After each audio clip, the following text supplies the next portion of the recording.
This isn't a movie script. This is the story of what happened at St. Jude's Presbyterian, one of the most exclusive hospitals in New York City. The woman you see is Elena Vance, 34 weeks pregnant, and wife of Julian Thorne, heir to the Thorne global empire. The shadow belonged to Serafina Dubois, his mistress. What happened next in that 10,000-a-night maternity suite wasn't just an argument. It was an attack that left a baby fighting for his life. But the real story is the revenge. A revenge so cold and public, orchestrated by the baby's billionaire grandfather, Marcus Thorne, that it didn't just make the news, it rocked the entire city. The celestial suite at St. Jude's Presbyterian floated 22 stories above the noise of Manhattan, a sterile, silent cloud of beige and muted blues. It was designed to feel like a 5-star hotel, not a high-risk antepartum unit, but the faint, chemical smell of antiseptic and the persistent, steady beep, beep, beep of the fetal heart monitor betrayed the illusion. Elena Vance, soon to be Elena Thorne, she kept reminding herself, though the wedding had been a quiet City Hall affair, shifted uncomfortably on the fret linens. At 34 weeks, she felt less like a person and more like a vessel, and a fragile one at that. Dr. Evelyn Reed, a woman with a spine of steel and kind eyes, had diagnosed her with severe preeclampsia 2 days ago. Bed rest, zero stress, and constant monitoring, Elena, she had ordered. We need to keep that blood pressure down and get this baby to at least 36 weeks. Zero stress was a bitter joke. Her husband, Julian Thorne, sat in a leather armchair by the window, not looking at the view, but at his phone. His dark, handsome face, the one that graced the covers of Forbes and Vanity Fair alongside his father, was tight with an annoyance he was failing to hide. Julian? Elena's voice was soft, hesitant. He didn't look up. His thumb was flying across the screen. Dr. Reed said the pressure was a little better this morning. Maybe you should go home. Get some real sleep. You look exhausted. I'm fine, Elena. Just a situation at the office. The phone buzzed again, an insistent, angry vibration against the marble-side table. He'd forgotten to mute it. Elena didn't mean to look, but the name flashed on the screen in a stark, sans-serif font. Serafina. Elena's blood, which she was trying so hard to keep calm, went cold, then hot. The monitor beside her bed reflected the surge, its rhythm accelerating. Beep, beep, beep, beep. Julian, who is that? He snatched the phone. I told you, it's the office. Serafina Dubois. She's on the Paris acquisition team. She's difficult. He lied. He lied so easily. Elena knew exactly who Serafina Dubois was. She wasn't just on the Paris team. She was a Parisian socialite, a model-turned-executive whose face was plastered across gossip sites, often next to Julian's at some gala or club opening Elena had been too tired to attend. The difficult situation had been going on for 6 months. Julian, please, Elena whispered, a tear she tracked down her temple. Not now. Please, I can't. The monitor shrieked. A nurse, a no-nonsense woman named Patricia, bustled in. Mrs. Vance, your pressure just spiked to 170 over 110. What's going on in here? She glared at Julian. Julian stood up, running a hand through his perfect hair. He looked trapped. I wasn't doing anything. She's just emotional. I need you to leave, Mr. Thorne, the nurse said, her voice flat. Now. You are a stressor. Julian's face flushed with indignation, the Thorne heir being dismissed by a nurse. But before he could argue, his phone buzzed again. He shot a look at Eleanor, a mixture of guilt and, terrifyingly, resentment. Fine, I have to go anyway. There's an emergency at the Apex Tower, A server's down. A major one? He leaned down, gave Elena a dry, automatic kiss on the forehead, and was gone. Elena was left with the nurse, the sound of the monitor, and the cold, terrifying certainty that her husband had just lied to go to his mistress. Nurse Patricia clucked her tongue, adjusting the magnesium drip. Men, she muttered. They think emergency means a server. They have no idea. Elena closed her eyes, trying to breathe, trying to calm her own body for the sake of the tiny, innocent life hiccuping inside her. She focused on the steady beep, beep, beep, trying to will it to slow down. An hour passed. The magnesium made her feel foggy and weak, her limbs heavy. Nurse Patricia had dimmed the lights and drawn the curtains, leaving Elena in a hazy twilight. The security guard hired by her father-in-law, Marcus Thorne, a man she had only met 5 times, each time a terrifyingly polite affair, was posted outside her door. She was safe. She was in a hospital. She must have dozed, because the next thing she knew, the door to her suite clicked open, then shut with a soft, expensive thud. "Patricia," Elena mumbled, her eyes heavy. "Is it time for my blood pressure check?" "No, darling." The voice was not Patricia's. It was light, melodic, with a rolling French accent that dripped with perfume. Elena's eyes snapped open. Standing at the foot of her bed, bathed in the glow of the monitoring equipment, was Seraphina Dubois. She was stunning. Raven-black hair, blood-red lips, and a physique that looked sculpted from marble. She was wearing a black Chanel trench coat, as if she'd just stepped out of a fashion shoot, not into a hospital room. The smell of her perfume, fracas, was so strong it was suffocating. What are you doing here?" Elena fumbled for the nurse's call button. "Get out! Security!" Seraphina laughed, a sound like breaking glass. "Oh, they're busy. Frank, your guard, a little staged commotion down the hall, a few $1,000s. It's amazing how distractible people are." She took a step closer, her eyes, dark and predatory, scanning Elena from head to toe. They landed on the pronounced swell of her stomach. "So this is it," Seraphina said, her voice losing its melodic quality and turning flat, ugly. "This is the little parasite you're using to trap him." "Get out," Elena repeated, her voice shaking. She found the call button and jammed her thumb onto it. "He doesn't love you, you know," Seraphina continued, walking casually to the window, peering out at the city. "He finds you boring, pathetic, a safe choice." She turned back, a cruel smile playing on her lips. "He told me that last night when he was in my bed. You're lying." But the denial was weak, hollow. "Am I?" Seraphina took another step, her smile widening. "Julian and I, we are equals. We are about passion and power. You are a chore, a duty. And this thing," she gestured to Eleanor's belly, "is just a complication, an anchor.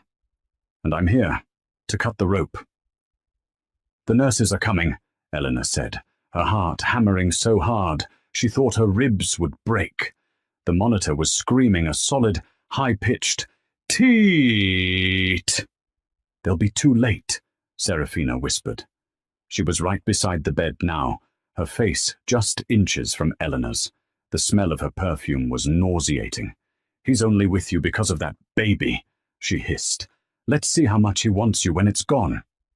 Before Elena could even process the words, Seraphina acted. It wasn't a punch, it was something more calculated. She grabbed the heavy-duty IV pole, the one holding the magnesium drip and the saline, and with a guttural cry of, "You will not take him from me," she rammed it, hard, into the side of Eleanor's bed. The impact was brutal. But Seraphina wasn't done. She yanked it back and swung again, this time aiming lower, directly at Elena's stomach. Elena screamed, twisting, curling into a fetal position to protect her child. The metal bar slammed into her side, missing her belly by inches, but connecting with her ribs with a sickening crack. But the motion was enough. The sudden, violent twist sent a lance of white-hot agony through her abdomen. It was a pain so total, so blinding, that it eclipsed everything else. It felt like she was being torn in two from the inside out. She looked down. Between her legs, the white fret linens were blooming with a stain of a horrifying, impossible, arterial red. The door to the suite burst open. Nurse Patricia was there, flanked by two security guards, the ones who were supposed to be outside. They saw Serafina, who was poised to strike again, her face a mask of primal rage. They saw Elena clutching her stomach. They saw the blood. Code Omega! Code Omega! Get Dr. Reed! Get her in here, now! Patricia bellowed, tackling Serafina at the waist. Elena's world dissolved into a pinprick of sound. The last thing she heard before the blackness took her was Serafina, struggling against the guards, still screaming, "He's mine! Do you hear me? He's mine!" The hallway outside the celestial suite erupted. Code Omega was St. Jude's internal signal for a catastrophic obstetric emergency, a placental abruption, a uterine rupture, an event that meant mother and baby had, at best, minutes. Dr. Evelyn Reed was halfway down the hall when the call came, her heart leaping into her throat. She sprinted, her sensible shoes squeaking on the polished floor, bursting into the room to a scene of nightmarish chaos. Nurse Patricia and a guard were pinning a hysterical, beautifully dressed woman against the wall. But Dr. Reed only had eyes for the bed. Elena was unconscious, her face a pale, waxy mask, and the blood. There was so much blood. The fetal monitor was emitting a long, flat, single tone. The baby's heart had stopped. Abruption, full abruption. Get her to OR 3, now! Dr. Reed yelled, hitting the button on the bed to unlock the wheels. Get me ONEG, 10 units. And page Dr. Hassan. Get the NICU team on standby. Tell them it's a crash and grab, no heartbeat. They were moving, a phalanx of blue scrubs rolling the bed at a run, down the hall, into the high-speed service elevator. Dr. Reed was on the bed with Elena, her hand jammed deep into Elena's abdomen, trying to find the baby, trying to push its head away from the hemorrhaging placenta, a futile, desperate act. Julian Thorne arrived just as they were slamming through the double doors to the surgical wing. He'd been in the parking garage, his argument with Serafina on the phone. "What do you mean you're at the hospital?" Cut short by the hospital's frantic page. "What's happening? Elena!" he shouted. Dr. Reed didn't even look at him. "Your wife is hemorrhaging, and your baby is dying, Mr. Thorne. Get out of my way." The door swung shut, leaving Julian alone in the hallway, the smell of his wife's blood and Serafina's perfume commingling in his senses. He leaned against the wall, his head spinning. This wasn't supposed to happen. It was just a fight. She was just going to talk to her. Inside OR 3, it was a race against the clock. Scalpel. Dr. Reed didn't wait for the anesthesia to fully take. This was a slash C-section, brutal and necessary. She made a single vertical incision, cutting through skin, fat, and fascia. Blood welled up instantly, dark and thick. Suction. More suction. "She's bleeding out. I can't see." A nurse was bagging Eleanor, forcing air into her lungs. Another was pushing blood products into a high-flow infuser. "I'm in," Dr. Reed said, her hands diving into the uterine cavity. The placenta had torn completely away from the uterine wall. It was a total abruption. She pushed it aside, and her fingers brushed a tiny, still foot. She pulled. At 7:14 p.m., exactly 8 minutes after the Code Omega was called, Leo Vance Thorne was born. He was silent, and he was blue. Not the healthy, screaming pink of a newborn, but a pale, translucent, horrifying blue. He was limp, lifeless. "No Apgar, no respiration. Start the clock," Dr. Reed said, her voice grim, as she cut the cord and handed the tiny 2-pound body to the waiting NICU team. They whisked him away to an adjoining resuscitation bay without a word. A grim, practiced ballet. Dr. Reed turned her full attention back to Eleanor. The uterus, now empty, was failing to contract. It was a boggy, useless muscle, hemorrhaging from the spot where the placenta had ripped free. "She's in DIC," the anesthesiologist said, his voice tense. "Her blood isn't clotting. At all." "More FFP! More platelets!" Dr. Reed yelled, her hands deep inside her patient, manually massaging the uterus, trying to force it to clamp down. "Come on, Elena. Don't do this." For 20 minutes they fought. They pumped 18 units of blood and plasma into Elena, nearly twice her body's total volume. Finally, with a Barclay balloon and a web of desperate, frantic sutures, the bleeding slowed. Then, finally, it stopped. "She's stable," Dr. Reed breathed, stepping back, her blue scrubs soaked through with a blood that was not her own. "But she's not out of the woods. Move her to the surgical ICU, 1-to-1 nursing, and God help us when she wakes up." Julian was in a private waiting room, the kind reserved for people who donated buildings.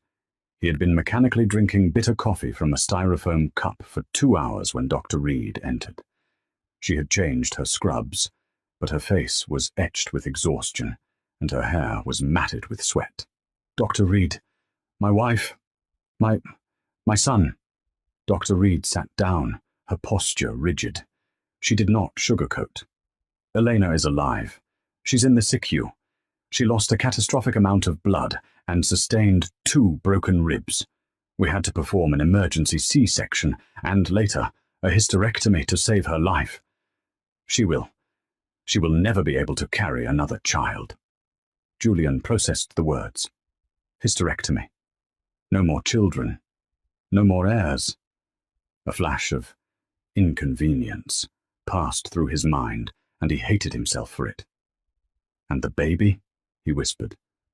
"We resuscitated him. His name is Leo, according to the chart you both filled out." "Leo?" "Yes, is he?" "He was without oxygen for at least 6 minutes, Mr. Thorne. 6 minutes. His APGAR score was 0 at 1 minute and 2 at 5 minutes. He's in the NICU on a cooling blanket, which we hope will minimize the brain damage. He is suffering from severe hypoxic ischemic encephalopathy. He is intubated, and he is having seizures. To be perfectly, brutally clear, your son may not survive the night, and if he does, he will likely be severely compromised." Severely compromised. The words hung in the sterile air. Julian's carefully constructed world, the wife, the heir, the mistress, had just been obliterated. This was Serafina's fault. This was all her fault. Before he could even formulate a response, the door to the waiting room opened. It wasn't a doctor. It was Marcus Thorne. He was not a tall man, but he filled the room, sucking all the oxygen out of it. He was in his late 60s, impeccably dressed in a dark Tom Ford suit, his silver hair perfectly combed. He looked as though he had just stepped out of a board meeting, not rushed to a hospital. His eyes, a pale, icy blue, were his most famous feature. They were currently fixed on his son. He didn't speak. He simply stood there, radiating a cold, nuclear fury.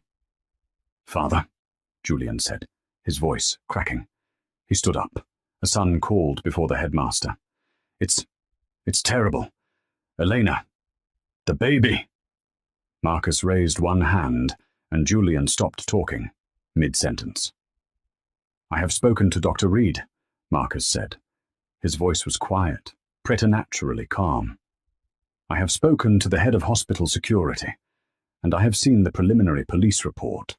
They are holding a woman named Serafina Dubois." Julian flinched, a small, guilty movement. Marcus saw it. His eyes narrowed. I see. Father, I swear I had no idea she would. I told her it was over. She was hysterical.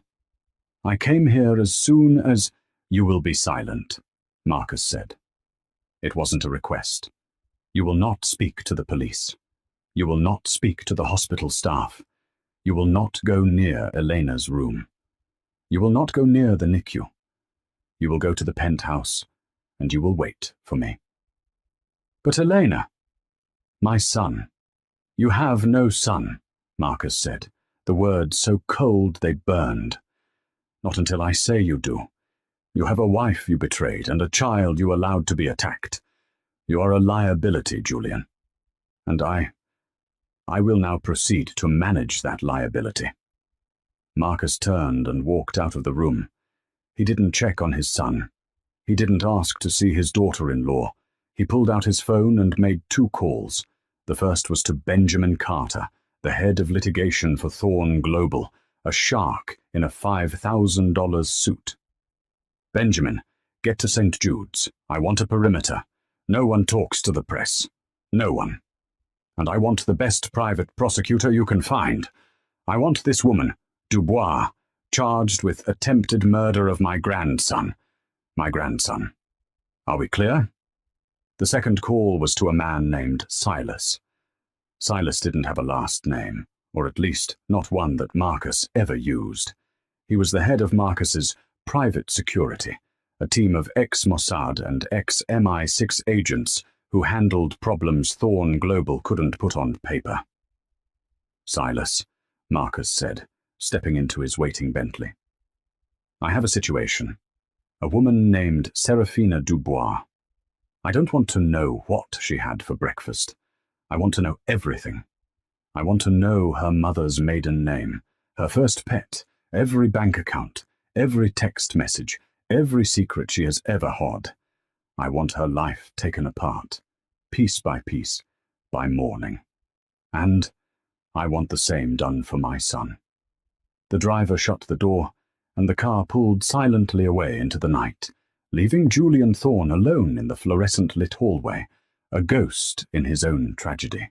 Serafina Dubois sat in a cold, white interrogation room at the 19th precinct. The Chanel coat was gone, replaced by paper scrubs. The handcuffs had chafed her wrists. Her makeup was a tear-streaked ruin. Detective Maria Sanchez, a 20-year veteran who had seen everything, slid a cup of lukewarm coffee across the table. My lawyer, Serafina said, her voice hoarse. I'm not saying anything until I see Rick Kaplan. Rick Kaplan was a high-priced celebrity lawyer, known for getting actors out of DUIs. He's on his way, sweetheart, Sanchez said, leaning back. But you might want to talk to me first, because right now you're looking at aggravated assault, reckless endangerment. And if that baby dies and he's circling the drain, you're looking at murder too, maybe murder 1, since you planned it. It was a crime of passion, Serafina shrieked, the facade cracking. He loves me. She's the one who trapped him. She's a gold digger. I just snapped. Sanchez just stared. You snapped. You snapped, right past hospital security, into a secure maternity ward, and beat a pregnant woman with an IV pole. Save it for the jury. While Serafina was spinning her scorned woman narrative, Silas was 30 floors up in a secure data center at the Thorn Global Apex Tower. He and his team were not detectives. They were digital executioners. They didn't need warrants. By 3 a.m., they had Serafina's entire life on a dozen screens. By 4 a.m., Silas was standing in Marcus Thorne's penthouse study. The room was dark, save for a single lamp on the desk. Julian was nowhere to be seen, likely banished to a guest room. Marcus was sipping a Macallan 25, his face unreadable. Report, Marcus said. Silas placed a slim tablet on the desk. She is not who she appears to be, sir. I gathered. Her name is not Serafina Dubois. That's an identity she fabricated 5 years ago. built on a distant cousin's name. Her real name is Sophie Durocher. Marcus's hand, the one holding the whiskey, paused. He knew that name. Durocher. Jean-Pierre Durocher. His daughter, Silas confirmed. 20 years ago, Jean-Pierre Durocher had been the head of Thorn Global's European operations in Paris. He had been Marcus's right-hand man until Marcus discovered he had been running a shadow ledger, siphoning millions into a private account. Marcus hadn't just fired him. He'd had him prosecuted, bankrupted, and utterly destroyed. Durocher had died of a heart attack a year later, penniless and in disgrace. She was 15, Silas continued, swiping on the tablet. She and her mother were left with nothing. She's been planning this for years. Planning what? Marcus asked, his voice now a razor's edge. To seduce my idiotic son. That was just the entry point, sir. This wasn't about love. It was about revenge. For the last 6 months, Serafina has been feeding proprietary data from Julian's laptop to a competitor. Silas swiped again.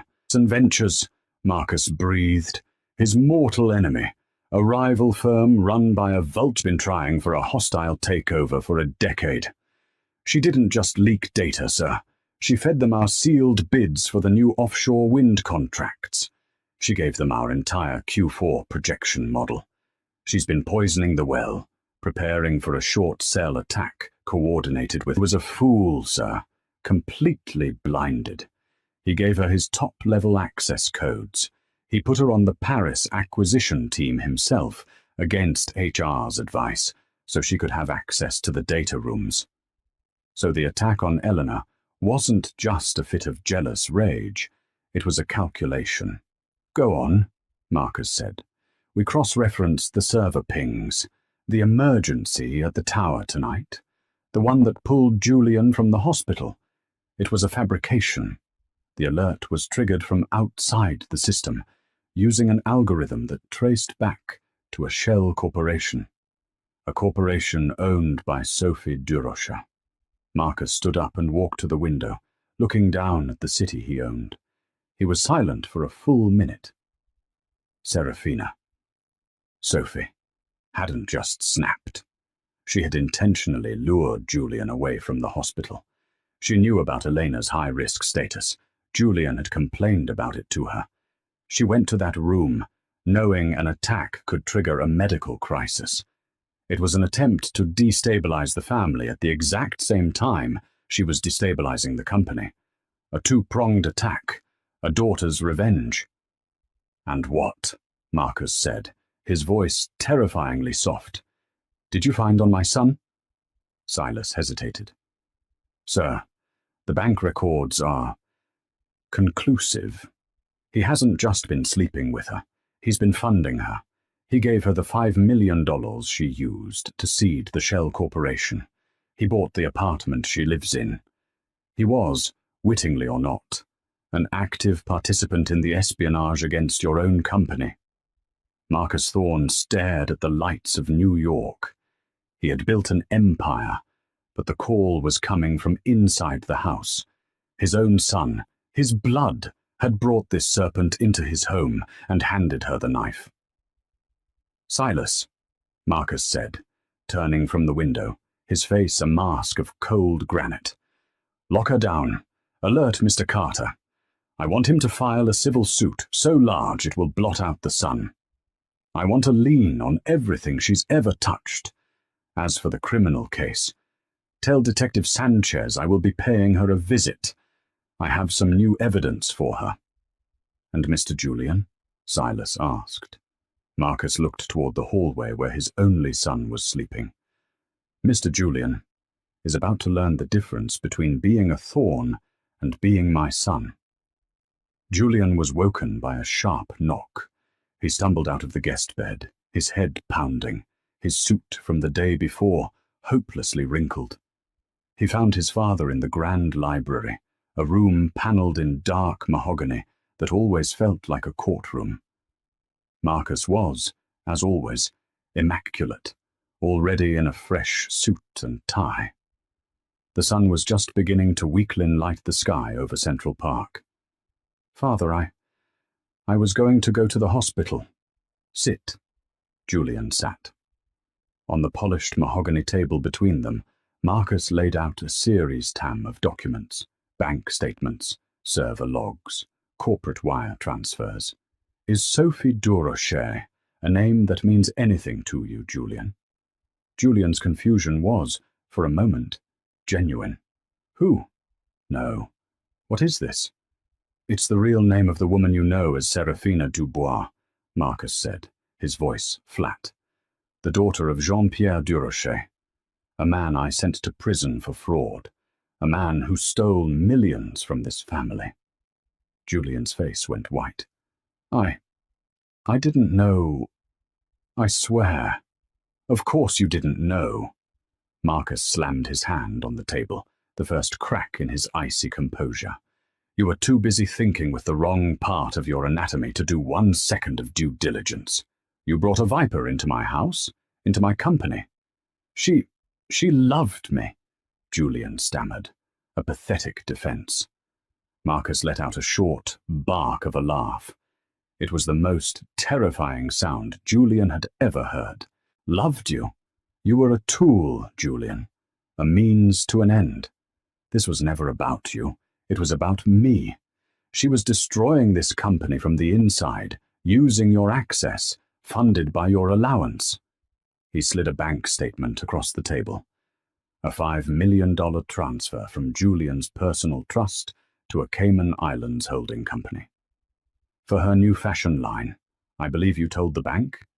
This company, Julian, is the same one that's been funding the short sell attack with her, his hands shaking. He was finished. He wasn't just an adulterer. He was a fool, a traitor. She tricked me," he whispered, tears of self-pity welling. "Father, you have to believe me. I love this company. I would never. I'll fix it." "Nothing," Marcus interrupted, "because as of 5 a.m. this morning, you are nothing." Marcus produced another document. This one, Julian recognized. It was the Thorn Global Bylaws.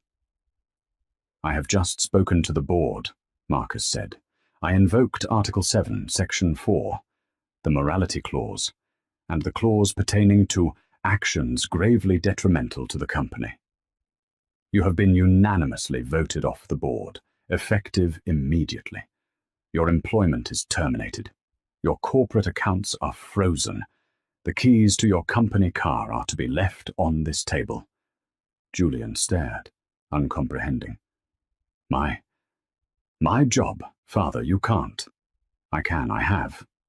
Marcus slid a third set of papers over. "These are from my personal attorney, Benjamin Carter. You are being removed as a beneficiary of the primary Thorn family trust. Your access to all family properties, including this one, is revoked. You have 1 hour to pack a bag.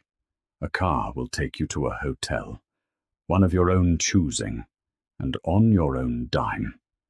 I suspect your personal Amex will be declined by lunch." This was it. This was the end. Not a fiery confrontation, but a cold, legal, systematic execution. "Father, please!" Julian fell to his knees. It was a grotesque, medieval gesture. "She attacked my wife. She attacked my son. I'm the victim here too." Marcus looked down at his kneeling son, and his face was not one of anger or even disappointment. It was one of pure, unadulterated disgust. "You are not a victim, Julian. You are a collaborator. You brought the enemy to the gates. Your wife, Elena, she is the victim. Your son, who is currently fighting for every breath in a plastic box, he is the victim. You are just a deep, profound, and expensive embarrassment." Marcus stood up, adjusting his cuffs. "You are no longer my name. For now, I suggest you find a very good lawyer. You will need one." He walked out of the library, leaving Julian sobbing on the antique Persian rug, a billionaire reduced to a beggar in the space of 10 minutes. The news hit the city like a shockwave. New York Post, Thorne air iced, Wall Street. Journal, Julian Thorne, ousted from board amid personal scandal. TMZ, Thorne Mistress, charged with attempted murder. The narrative was chaotic.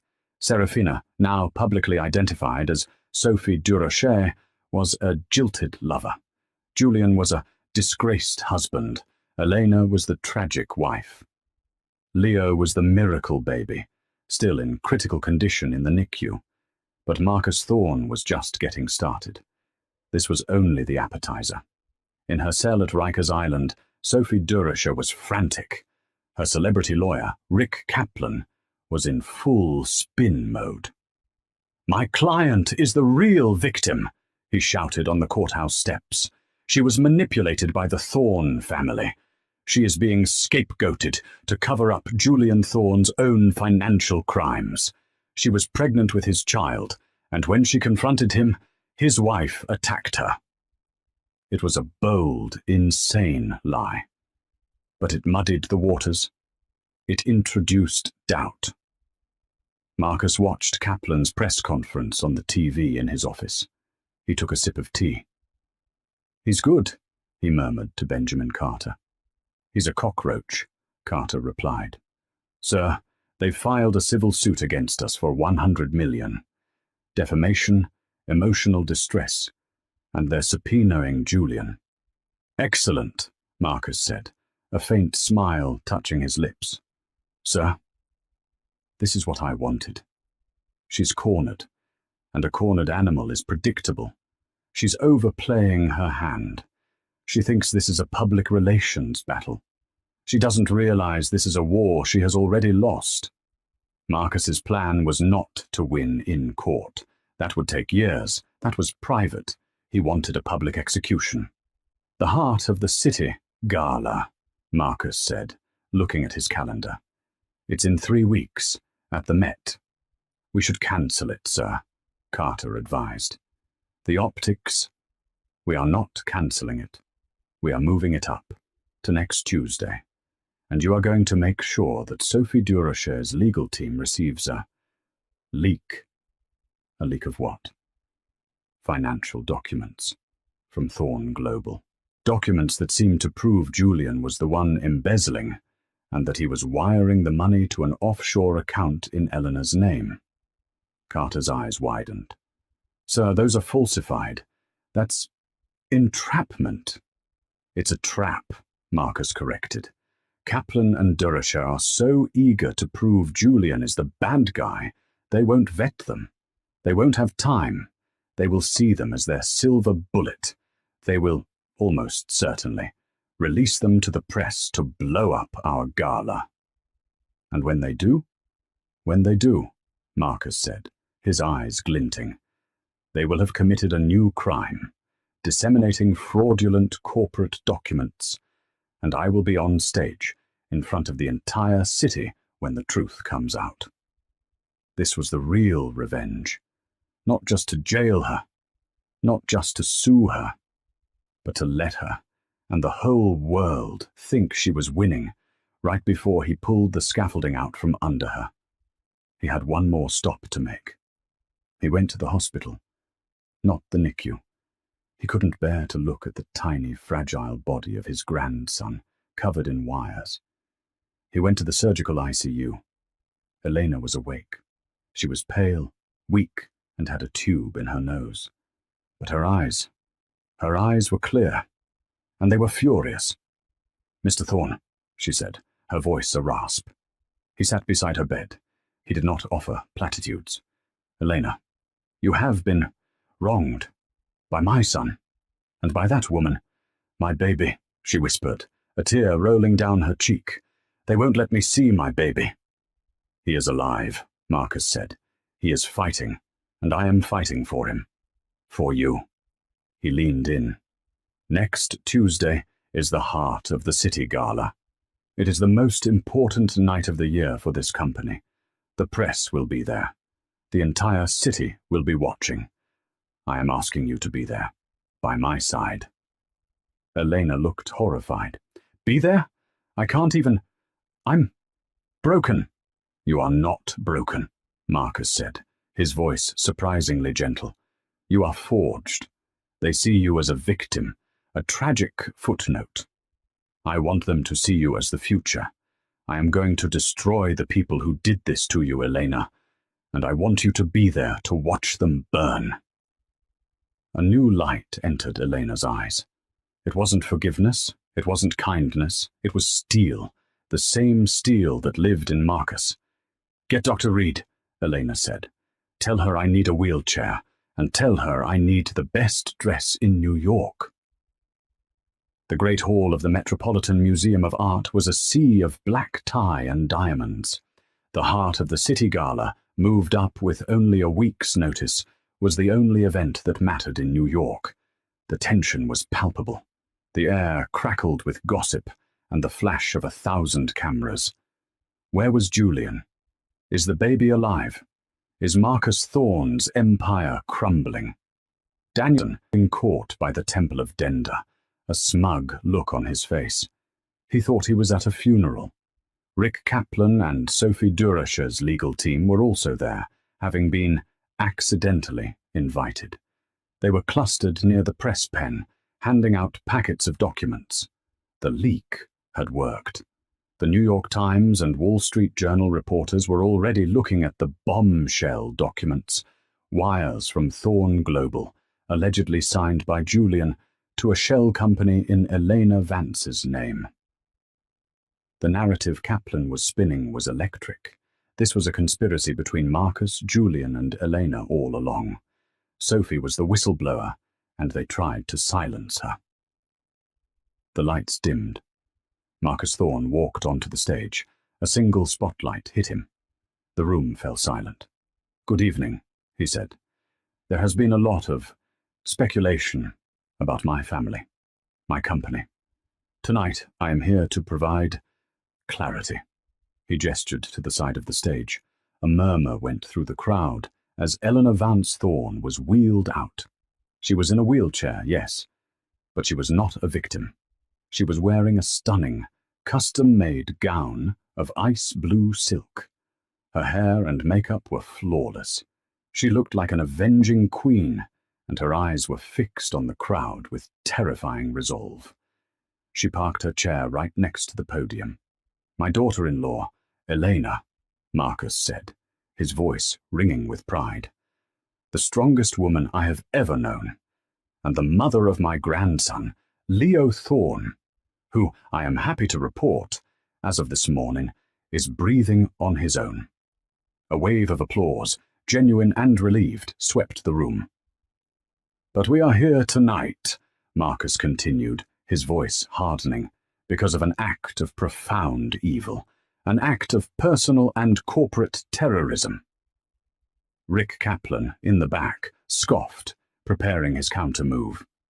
The press among you, Marcus said, have just been handed documents by Mr. Rick Kaplan, documents that purport to show a conspiracy, that my daughter-in-law was somehow involved. Kaplan and his team smiled. This was it. Let's put those documents up on the big screen, shall we? Marcus said. The documents appeared on a massive screen above the stage. The wire transfers, the signatures. They look very convincing, Marcus said. Except they are complete and utter forgeries. Kaplan's smile vanished. These are not Thorne Global documents, Marcus boomed. They are fakes.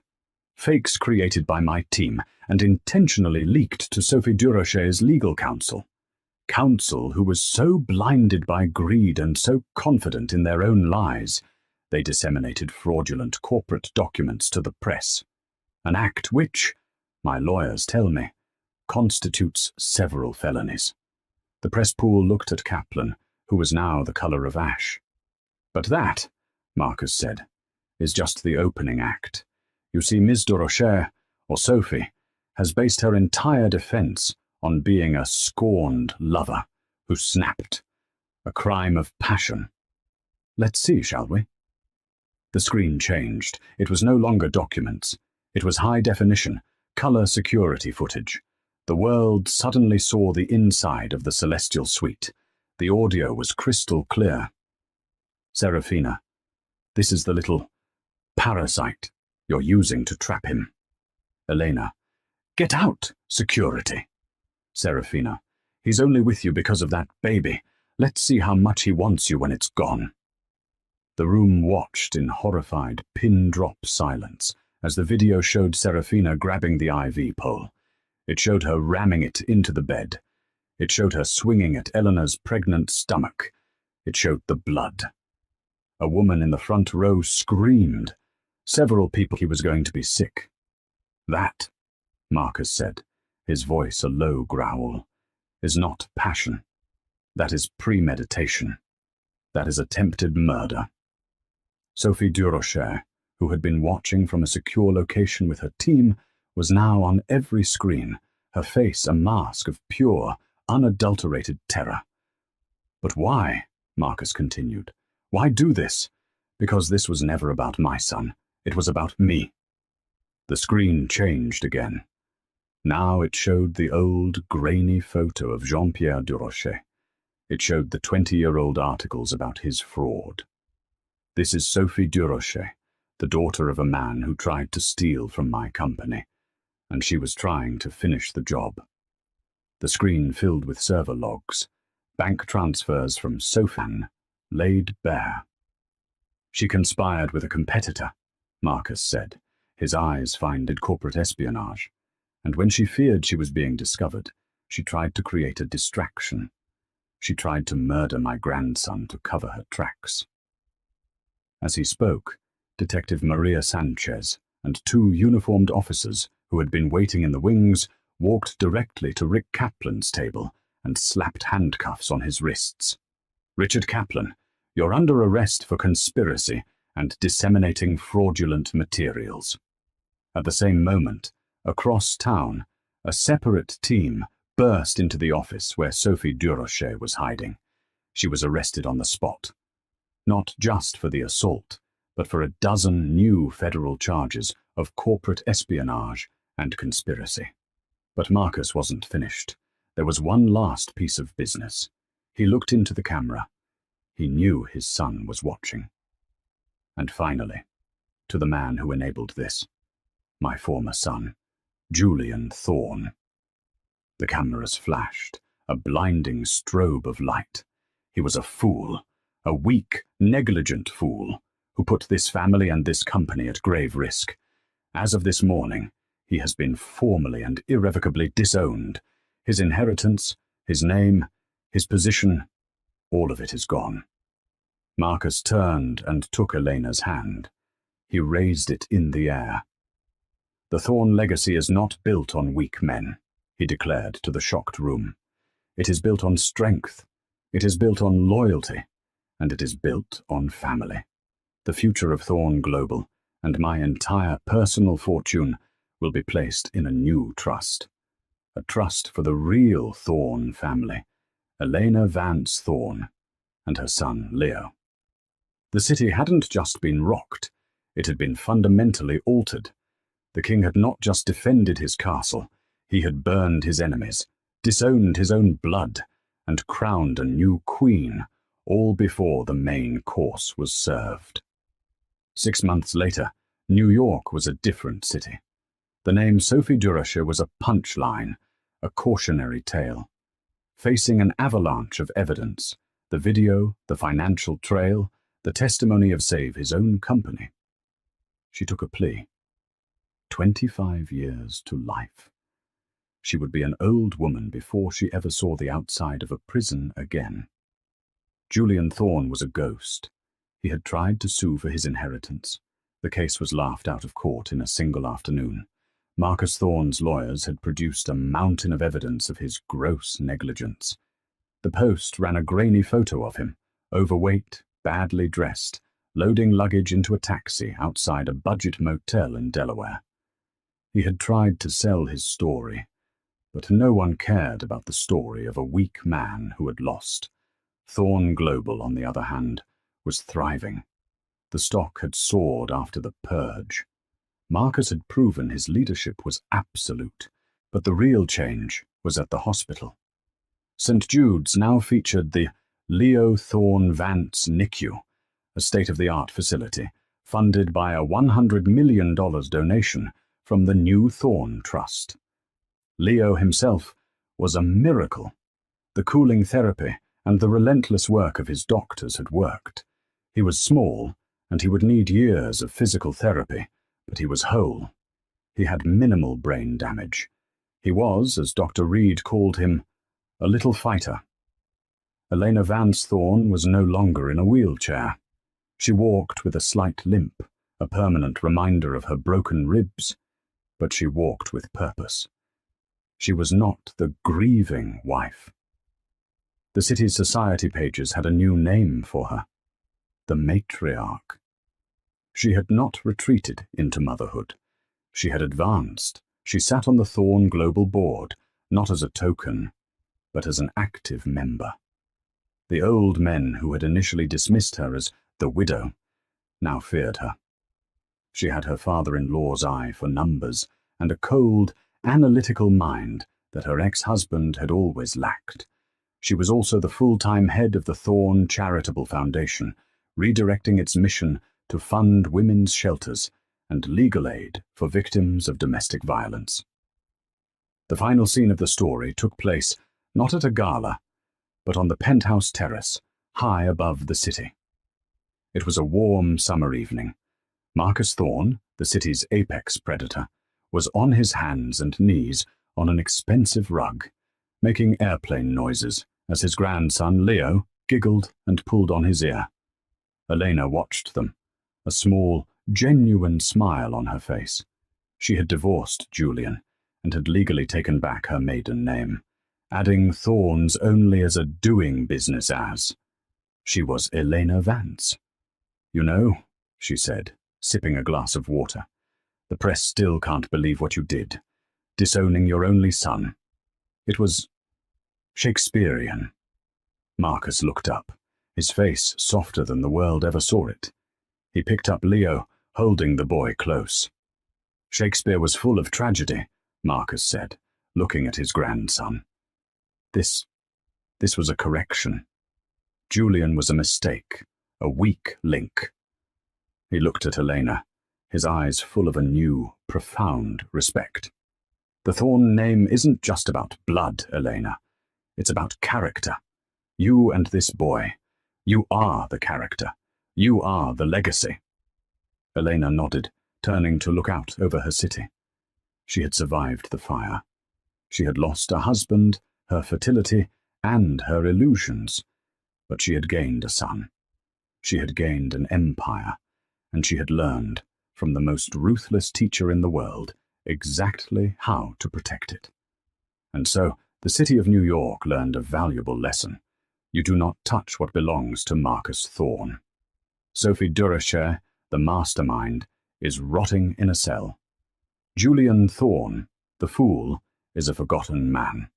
And Eleanor Vance, the victim, is now one of the most powerful women in the city, protecting her son and the empire she inherited.